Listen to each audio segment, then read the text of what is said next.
میرے بھائی، بڑے سعادت مند ہوتے ہیں وہ نوجوان، اور بڑے خوشبخت ہوتے ہیں وہ اللہ کے مسلمان بندے جن کو رمضان ہاتھ آ جائے۔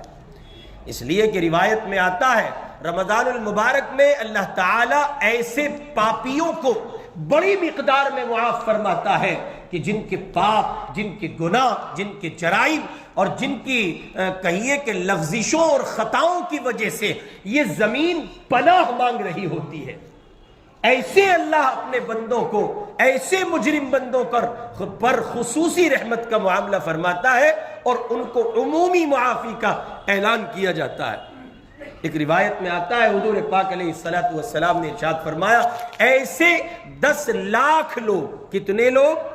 ایسے 10 لاکھ بندے جن سے یہ زمین پناہ مانگ رہی ہے، آسمان پناہ مانگ رہا ہے، ان کے گناہ اتنے، ان کے جرائم اتنے، ان کی خطائیں اتنی، ان کے پاپ اتنے کہ کوئی زمین کا خطہ ان کی وجہ سے سکون میں نہیں رہ پا رہا ہے، اور زمین کے خطوں پر بسنے والی وہ مخلوقات، وہ حشرات الارض اور وہ جہان بھر کی مخلوق جن کو اللہ نے پیدا کیا ہے، ان انسانوں اور اہل ایمان کی وجہ سے خدا کے عذاب کا شکار ہوتے ہوتے رہ جاتے ہیں۔ اللہ کے عذاب کو اور ان کے غصے کے جلال کو، غصے میں جلال کی کیفیت کو وہ گویا دیکھتے ہیں۔ پروردگار کی مہربانیاں اور ان کی کرم نوازیوں کا سلسلہ یہ ہے کہ اللہ پاک رمضان کی مبارک گھڑیوں کو لاتے ہیں اور ایسے 10 لاکھ بندوں کو روزانہ معاف کرتے ہیں۔